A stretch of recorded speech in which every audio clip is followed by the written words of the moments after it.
MCR Pure Cotton Club, formals and casual shirts. Velamal feels proud to honor the physical education teachers with 5 cars and 15 lakhs. The Vivo V50 with stunning design and pro-level portrait photography. Buy now.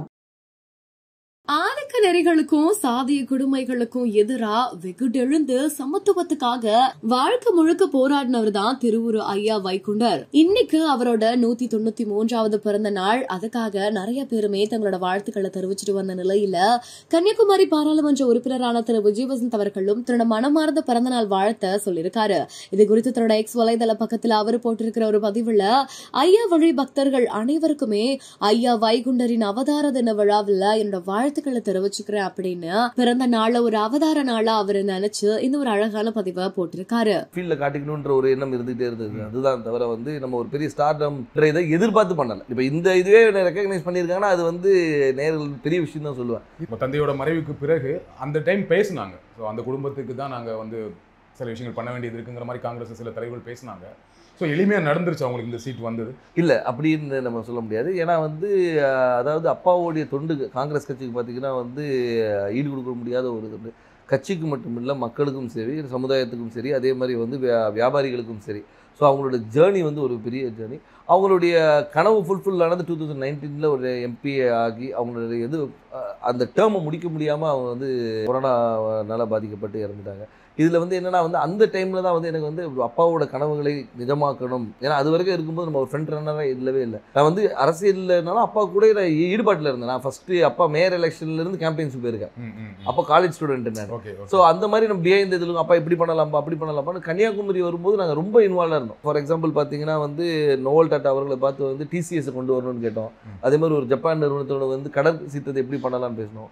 அப்பா முயற்சி எடுத்து ஏர்போர்ட்டே வர feasibility இல்லைன்னு சொல்லும்போது ஒரு எக்ஸ்பர்ட்ஸை கூட்டு அவங்கள டெல்லி கூட்டு போய் வாங்கி இஸ் ஃபீஸிபிள்னு சொல்லி ஃபர்ஸ்ட் ஃபேஸ் பண்ணி செகண்ட் ஃபேஸும் ஓகே.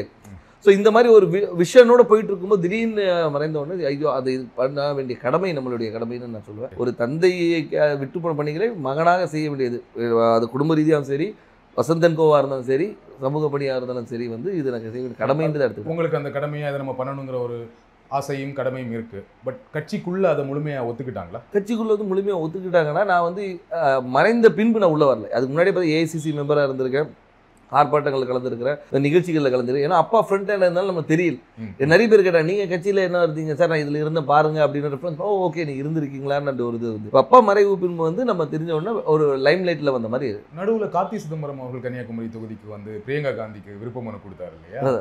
அப்போ எப்படி இருந்துச்சு அது? அப்போ எனக்கு என்ன தோணுச்சுன்னா, ஓகே கட்சிக்குள்ள அதுக்கு முன்னாடியே பேசிட்டு இருந்தாங்க, விஜய் வசந்துக்கு தான் தொகுதி கொடுக்க போறாங்க அப்படின்னு பேசிட்டு இருக்கும்போது இந்த ஒரு நிகழ்வு நடந்தது. கட்சிக்குள்ள அப்போ ஒரு சப்போர்ட் இல்லாம இருக்கும். அப்படி அதாவது அதுக்கு தான் பேர் விருப்ப மனுன்னு வச்சிருக்காங்க. அவங்க விருப்பப்படுறவங்கள இது பண்றதுதான் விருப்ப மனு வச்சிருக்காங்க. ஏன்னா அப்பா போட்டியிடும் போது ராகுல் காந்தி அங்கே போட்டியிடும் சொல்லி விருப்ப மனு கொடுத்தவங்களும் இருக்காங்க. ஸோ அதனால அந்த விருப்பத்தை ஒரு அகில இந்திய தலைவர் நம்ம தொகுதியில் கன்னியாகுமரி காங்கிரஸோட கோட்டையாக இருந்த ஒரு காமராஜர், குமரி அனந்தன் இவங்கெல்லாம் வெற்றி பெற்ற ஒரு டென்னிஸ் எல்லாருமே வெற்றி பெற்ற ஒரு காங்கிரஸோட இதாக இருந்தனால அந்த ஒரு பலம் இருக்கிறதுனால பண்ணா நல்லா இருக்கும்ன்ற ஒரு இது. இப்போ சீட் கொடுத்தாச்சு, எந்த அளவுக்கு நம்பிக்கையா இருக்கீங்க? ரொம்ப நம்பிக்கையா இருக்கு. மக்கள் என்ன ரெஸ்பான்ஸ் சொல்றாங்க? மக்கள் ரெஸ்பான்ஸ் ரொம்ப நல்லா இருக்கு, ரொம்ப நல்லா இருக்கு. அதே மாதிரி என்னன்னா ஆதரவும், அதாவது முதற்கண் கட்சியோடைய ஸ்ட்ரென்த்தும் எங்களுடைய கூட்டணியோடைய பலமும், அதுபோல் அப்பா விட்டு சென்ற பணிகளும், அதுபோல் ராகுல் காந்தி அவர்களுடைய வருகை அந்த கரெக்டாக அந்த மார்ச் 1 வந்தது ஒரு பெரிய எழுச்சியை கொடுத்தது. எங்கள் தொண்டர்கள் மத்தியிலும் சரி, பொதுமக்கள் மத்தியிலும் ஓகே நம்ம ஊர் வந்திருக்காங்க, அவர் பண்ண அதாவது ஒரு தலைவராக வராமல் ஒரு தொண்டனாகவும் சராசரி மனிதனாக வந்தார். இப்போ நீங்கள் எல்லா தலைவரும் வராங்க, மீட்டிங் போடுறாங்க. அப்படி இல்லாமல் ரோட்டில் ஒரு டீ கடையில் நின்று ஒரு பையனை கூப்பிட்டு பேசி அவங்ககிட்ட ரன்னிங் இன்ட்ரெஸ்ட் இல்லைன்னா ஷூஸ் இருக்கா, இல்லைன்னா ஷூஸ் வாங்கி கொடுத்து அனுப்புகிறேன். ஸோ இந்த மாதிரி ஒரு பர்சனல் கனெக்ட், திடீர்னு போய்ட்டு ஸ்கூலில் போய் தண்டனை எடுக்கிறாரு, இன்ட்ராக்ட் பண்ணுற ஸ்டூடெண்ட்ஸோட. அதே மாதிரி பார்த்தா இதுக்கு முந்தின இதில் நெசவாளிகளும் சரி, விவசாயிகள் இன்ட்ராக்ஷன், மீனவர், அந்த மாதிரி எல்லாரோட கனெக்ட் பண்ணும்போது நம்மளோட ஒருத்தர் அவர் அப்படின்ற ஒரு அஃபினிட்டி வருது. அது போக மட்டும் இல்லாமல் இப்போ ஆளுகின்ற பிஜேபி அரசு மீது உள்ள எதிர்ப்பும் அதிருப்தியும் கூட ஒரு பெரிய பலமாக இருக்கும். கன்னியாகுமரியில் பிஜேபிக்கு கொஞ்சம் ஸ்ட்ராங் இல்லையா? பொன்னார் அவர்கள் ரொம்ப ஸ்ட்ராங்கான கேண்டிடேட் தான் இல்லையா? அதை மறக்க முடியாது. கண்டிப்பாக அதை நம்ம மறுக்க முடியாது. நம்ம அதாவது பிஜேபி தரப்பில் திரு பொன் ராதாகிருஷ்ணன் அவர்கள் ஒரு 2 முறை எம்பியாக இருந்தவர் தான், ஒரு பெரிய வேட்பாளர். ஆனாலும் எங்களுடைய கூட்டணி, அதாவது எங்கள் திமுக சார்ந்த கூட்டணி மிக பலமான கூட்டணி சொல்லலாம். அது திமுக மட்டும் இல்லாமல் எங்களை சார்ந்து இருந்த மதிமுக, அதுக்கப்புறம் விடுதலை சிறுத்தைகள், அதுக்கப்புறம் முஸ்லீம் லீக், அதுக்கப்புறம் மனிதநேய மக்கள் கட்சி, இது எல்லாமே பார்த்திங்கன்னா வந்து எங்களுடைய ஒவ்வொரு பேஸையும் கவர் பண்ணுது. அதாவது ஒரு முஸ்லீம்ஸ் கவர் பண்ணுது, திமுகவோட ஸ்ட்ராங் ஹோல்டு, மதிமுகவோட ஸ்ட்ராங் ஹோல்டு, அந்த மாதிரி வந்து எல்லா பாக்கெட்டும் கவர் பண்ணி எங்களோட ஸ்ட்ரென்த்தை வந்து நான் இன்னும் மொபிலைஸ் பண்ணி வச்சுருக்கோம். ஸோ இப்போ பார்த்தீங்கன்னா வந்து இது வந்து எங்களுடைய ஷுவர் ஷாட் விக்ட்ரின்னு சொல்லலாம். ஸோ உங்கள் கூட்டணியோட ரொம்ப ஸ்ட்ராங்காக இருக்குது, அந்த கூட்டணியை ஒரு பெரிய வெற்றி தேடித்தரும்னு சொல்கிறீங்க. கண்டிப்பாக. திரு வசந்தகுமார் அவர்களுக்கு கன்னியாகுமரி தொகுதி மக்கள் வாக்களித்தாங்க. ஏன் விஜய் வசந்த் அவர்களுக்கு வாக்களிக்கணும்? ஏன் உங்களுக்கு வாக்களிக்கணும்? அதான் வசந்தகுமார் அவர்களுக்கு வாக்களித்தனால விஜய் வசந்துக்கு வாக்களிக்கணும்னு நான் சொல்ல வரல. ஆனால் ஒரு காங்கிரஸ் வேட்பாளராகவும் அதே மட்டுமல்ல வசந்தகுமார் அவர்கள் வந்து இந்த மக்களுக்கும் கன்னியாகுமரி மக்களுக்கும் பல துண்டுகளை செஞ்சுருக்காங்க. அது விட்டு போன பணிகளை வந்து அவர் மகன் செய்வார் என்ற ஒரு நம்பிக்கை அவங்களுக்கு இருக்குது. அது மட்டும் இல்லாமல் வந்து நான் வந்து ஒரு வாரிசாக வந்து நேராக போயிட்டு வந்து நான் நேராக டெல்லியில் இங்கேயும் போய் வரல. அடுத்த நாளே மக்களை சந்தித்தேன், மக்களோட இருந்தேன், எல்லா நிகழ்ச்சிகளை கலந்து கொண்டு எல்லாரோட நிறை குறைகளை கேட்டுட்ருக்கோம், மக்களாக இருந்தோம். அது ஏன்னா எடுத்தவொன்னே அக்செப்ட் பண்ணிக்க மாட்டாங்க.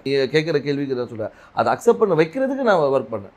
ஸோ அதனால் வந்து அப்பாவுடைய இடத்தை வந்து மகன் வந்து நிரப்பார் என்ற நம்பிக்கையை அவங்களுக்கு கொடுத்தேன். அந்த நம்பிக்கையை வந்து எல்லார் மேலேயும் பெருசாகவே இருக்குது. அதனால் வெற்றி வாய்ப்பு ரொம்ப நல்லா இருக்குது. குமரி மாவட்டத்தில் வரீங்க, ரொம்ப படித்த மாவட்டம், ஆனால் அங்கே நிறைய பிரச்சனைகளும் இருக்குது. அதை கரெக்டாக ஐடென்டிஃபை பண்ணியிருக்கீங்களா? என்னென்ன திட்டங்கள் வச்சுருக்கீங்க? கண்டிப்பாக. அதாவது வந்து நீங்கள் கன்னியாகுமரியை பொறுத்த வரைக்கும் பார்த்தீங்கன்னா வந்து இந்த மிக்ஸ் ஆஃப் ஆல்னு சொல்லலாம். அதாவது கடல் இருக்குது, மலை இருக்குது, எல்லாமே இருக்குது. அதனால் வந்து மக்களுடைய தேவைகளும் அவங்களுடைய இதுவும் நிறைய வேறுபாடுகள் இருக்குது. ஒரு பாக்கெட்டையும் நாங்கள் அனலைஸ் பண்ணி வச்சுருக்கோம். அதாவது இந்த மக்களுக்கு இது தேவை, இவங்களுக்கு இது தேவையில்லைன்ற அளவுக்கு அனலைஸ் பண்ணி வச்சுருக்கோம். மக்களுக்கு விரோதமான எந்த ஒரு சட்டத்தையும் கொண்டு வரக்கூடாது என்ற ஒரு முடிவும், மக்களுக்கு எப்போவுமே நன்மை கொடுக்கணுன்ற ஒரு சட்டத்தை கொண்டு வரணும். அவங்க மக்களுடைய வாழ்வாதாரத்தை உயர்த்துகிற அளவுக்கு என்ன செய்யணுமோ அந்த திட்டங்களை கொண்டு வந்து. எனக்கு தெரிஞ்ச வரையும் குமரி மாவட்டத்தில் வாழ்வாதாரம் ஓரளவுக்கு நல்ல வாழ்வாதாரம் இருக்கும். எல்லாமே படித்தவங்களாக இருப்பாங்க, வேலையில் இருப்பாங்க.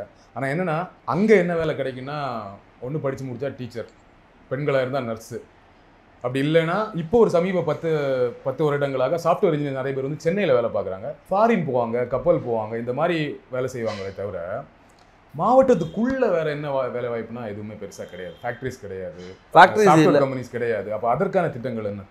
அதற்கான திட்டங்கள் நிறைய கொண்டு வர திட்டங்கள் நிறைய இருக்குது. ஏன்னு சொல்லிங்கன்னா வந்து நீங்கள் சொல்கிற ரிக்குவயர்மெண்ட்ஸ் மட்டும் பார்த்தீங்கன்னா வக்கீல்களும் நிறைய இருக்குது, டாக்டர்ஸ் நிறைய இருக்கிறாங்க. நீங்கள் சொன்ன அது நர்ஸ் டாக்டர்ஸ். அது மட்டும் இல்லாமல் வந்து லிட்ரஸி ரேட் அதிகம் இருக்கிறதுனால வந்து இவங்க பல இடங்களில் ஸ்ப்ரெட் பண்ணியிருக்கிறாங்க. ஸோ அது மாதிரி தொழிற்சாலைகளை கொண்டு வரது வந்து ஒரு சில பாக்கெட்டில் கொண்டு வரலாம். நீங்கள் பார்த்தீங்கன்னா நீங்கள் தொழிற்சாலைகள் வந்து ஒரு இடத்துல கூட, அதே மாதிரி கடற்புற கதை வந்து டெவலப் பண்ணுறது என்னென்ன கொண்டு வரணும். ஸோ தொழிற்சாலை கொண்டு வருது. அதனால் வந்து ஒவ்வொரு ஊர் இப்போ பார்த்தீங்கன்னா ரப்பர் ஃபேக்ட்ரி இருக்காங்க, ரப்பர் ஃபேக்ட்ரியை வந்து நம்ம டெவலப் பண்ணலாம்.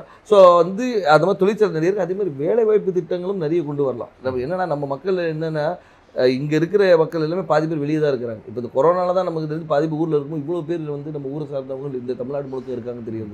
MCR Pure Cotton Club, formals and casual shirts. Velamal feels proud to honor the physical education teachers with 5 cars and 15 lakhs. The Vivo V50 with stunning design and pro-level portrait photography. Buy now.